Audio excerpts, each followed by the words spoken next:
Welcome to JM Financial Mutual Funds Equity Outlook. In this short video, we would take a look at how different economic and market factors behaved in the recent past.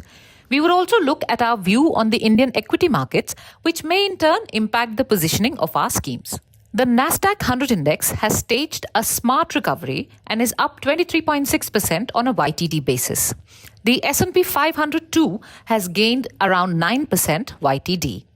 Some stocks seen as artificial intelligence winners, such as semiconductor makers and software developers, have more than doubled in value as investors are now betting on massive growth in the industry. The US Federal Reserve voted for a 25 basis points hike in May 2023 monetary policy meeting, taking the target federal fund range to 5 to 5.25%. The Federal Reserve has now shifted tactic from being hawkish and proactive in its approach to cautious and data dependent in order to achieve the dual mandate of maximum employment and inflation closer to the target of 2%. Policy decision, however, in the upcoming meeting remains uncertain amid divided views within market participants as well as Fed officials. The Nifty index ended the month of May on a positive note with a gain of 2.6%. The mid-cap and small-cap indices outperformed large-cap indices. Sector-wise, all sectors ended in green except NSE PSU index. The NSE PSU index was down by 3.31%, whereas NSE Auto, NSE Realty and NSE FMCG were the top gainers. The early part of calendar year 2023 had seen large FII outflows from the Indian markets on the back of regional reallocation and historically high premium valuations versus other emerging markets. The 10% underperformance of Indian markets versus emerging markets seen in the first quarter of calendar year 2023 has entirely reversed by the end of May 2023. FPIs have now turned net buyers of equities for 3 consecutive months. Indian GDP growth for Q4 FY23 printed at 6.1% as compared to 4.5% in Q3 FY23. Overall GDP growth for FY23 stood at 7.2%.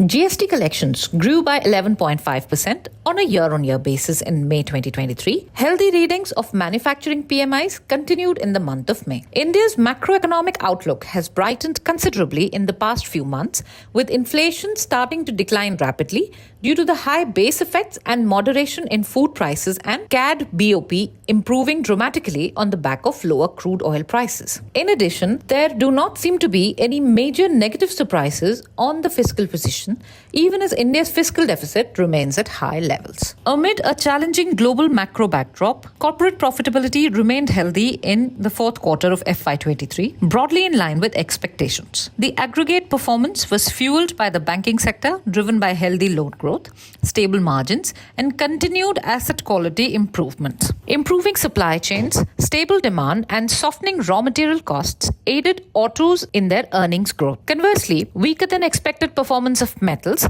dragged overall growth. The IT sector companies reported a mixed performance overall in the fourth quarter of FY23, with Tier 1 firms delivering muted revenue growth and modest margins versus Tier 2 companies which performed relatively better. Corporate earnings momentum has been broadly in line with expectation. Outlook into FY24 appears more optimistic on the back of lower inflation, improving demand and interest rate stabilization expectations. Our markets have consolidated for over 18 months and valuations have become more reasonable. Our premium versus other emerging markets has normalized to historic mean. We're optimistic on the prospects of mid-cap companies and are positive on the prospects of government-induced capital expenditure. Monsoons and elections may be wildcards, but on balance are not significant risks. Investors may consider increasing exposure over the next few months to equities via flexicap and mid-cap based approach.